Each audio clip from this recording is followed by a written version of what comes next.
नमस्कार मित्रांनो, स्वागत आहे तुमचं आपलं यूट्यूब चॅनल VG क्लासेसवरती। तर पहा मित्रांनो, आपल्या टेलिग्राम चॅनलवरती जे खूप सारे विद्यार्थ्यांचे जे आहे ते मेसेज आपल्याला रिसीव होत आहे मित्रांनो।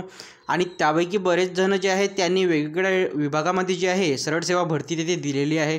काही जणांनी जे आहे जिल्हा परिषदेची दिलेली आहे, तर काही जणांनी आरोग्य विभागाची तिथे भरती दिलेली आहे मित्रांनो।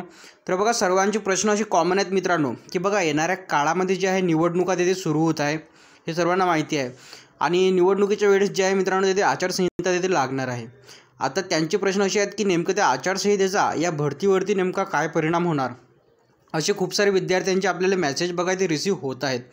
आणि मला असं वाटलं की प्रत्येकाला सेपरेट उत्तर देण्यापेक्षा आपण त्यावरती एखादा व्हिडिओ घेऊन येऊ, म्हणून जो आहे हा व्हिडिओ मी इथे बनवत आहे मित्रांनो। तर चला बघूया नेमकं की जे आचारसंहिता इथे लागणार आहे त्याचा या भरतीवरती काय परिणाम होणार आणि तुम्हाला त्यासाठी काय करावं लागणार हे महत्त्वाचं।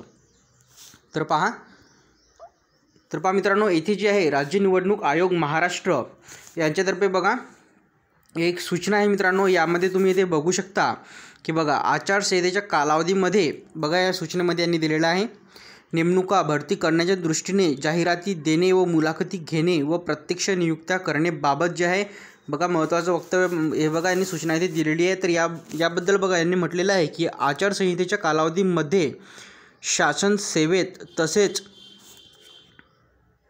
ज्या निमसरकारी संस्था आहे त्या शासकीय मंडळ व महामंडळ, सार्वजनिक उपक्रम इत्यादी संस्थांमध्ये जे आहे भरती करण्याच्या दृष्टीने जाहिरात देणे, मुलाखत घेणे हे करण्यात येऊ नये व आचारसंहिता लागू होण्यापूर्वीच पत्र पाठविले असल्यास लेखी परीक्षा घेण्यास हरकत नाही, तथापि त्याचा निकाल जाहीर करता येणार नाही। तर बघा, आचारसंहिता सुरू असताना मित्रांनो निकाल जाहीर करता येणार नाही किंवा ज्या मुलाखती घ्यायच्या आहेत त्या इथे घेता येणार नाहीत। तसेच मुलाखती व प्रत्यक्ष नेमणुका करण्याबाबतची कार्यवाही आचारसंहिता कालावधीत करता येणार नाही। बघा मित्रांनो, हे महत्त्वाचं आहे। येथे बघा, प्रत्यक्ष जे नेमणुका असतात त्या संबंधितची कारवाई आहे ते आचारसंहितेमध्ये इथे करता येणार नाही।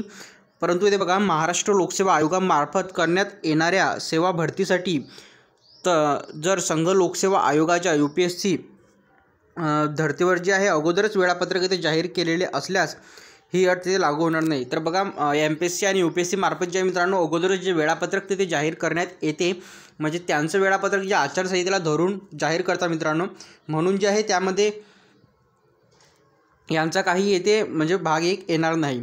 परंतु ज्या काही सरळ सेवा भरती चालू आहेत त्यामध्ये आपली जिल्हा परिषद येते, सार्वजनिक आरोग्य विभाग भरती येते, वनरक्षक येते मित्रांनो, यामध्ये जे आहे तुमच्या ज्या नेमणुका आहेत ते येते आचारसंहितेमध्ये होणार नाहीत। तर पहा मित्रांनो, ज्यांनी पण बघा इथे आता हे भरती दिलेल्या आहेत मित्रांनो, त्यांनी त्यांच्या विभागासोबत बघा इथे कॉन्टॅक्ट करायचा संपर्कवरती आणि त्यांना लवकरात लवकर जे आहे रिझल्ट लावायची तिथे रिक्वेस्ट करायची आहे मित्रांनो। जर तुम्ही ZPच्या इथे परीक्षा दिलेली असणार तर बघा, ZPचा जो संपर्क नंबर त्यांनी दिलेला असते त्यावरती कॉल करून त्यांना विनंती करा की लवकरात लवकर तिथे रिझल्ट लावा म्हणून तुमच्या पोस्टचा, किंवा बघा सार्वजनिक आरोग्य विभागाचे तर तुम्हाला माहिती आहे की रिझल्ट लागलेलेच आहे, त्यामुळे डॉक्युमेंट व्हेरिफिकेशन, वेटिंग लिस्ट याला खूप सारा टाईम लागतो। तर त्यामुळे तुम्हाला त्यांचा जो त्यांनी कॉन्टॅक्ट नंबर दिलेला आहे तिथे कॉन्टॅक्ट करून जे त्यांना रिक्वेस्ट तिथे करायची आहे। आणि त्यासोबतच बघा, येणाऱ्या कालावधीमध्ये जे आहेत एक्झामसुद्धा बघा त्या आता जाहिराती निघालेल्या आहेत। तर बघा इथे यांनी दिलेलं आहे की ज्या लेखी परीक्षा आहे त्या घेण्यास हरकत नाही, म्हणून बघा ती तुमची आपली DMER आहे नागपूर, DMER नागपूरची एक्झाम आहे मित्रांनो, हे तुमची इथे होऊ शकते आचारसंहितेमध्ये, कारण बघा यांनी इथे दिलेलं आहे की लेखी परीक्षा घेण्यास हरकत नाही। आणि त्यानंतर बघा DMER धुळे आहे, आणि त्यानंतरचं आपण बघितलं तर MIDC एक्झाम, अशा खूप साऱ्या एक्झाम आहेत की त्या येणाऱ्या कालावधी तिथे मध्ये होऊ शकतात मित्रांनो। तर बघा, अशा प्रकारे जे आहे निवडणुकामध्ये भरतीवरती इथे काय परिणाम होणार आचारसंहितेचा, तर बघा त्या संबंधात आपण महत्त्वाची अपडेट बघा या व्हिडिओमध्ये घेतली। तर पहा मित्रांनो, तुम्हाला व्हिडिओ कसा वाटला, आवडला असेल तर नक्की व्हिडिओला लाईक करा।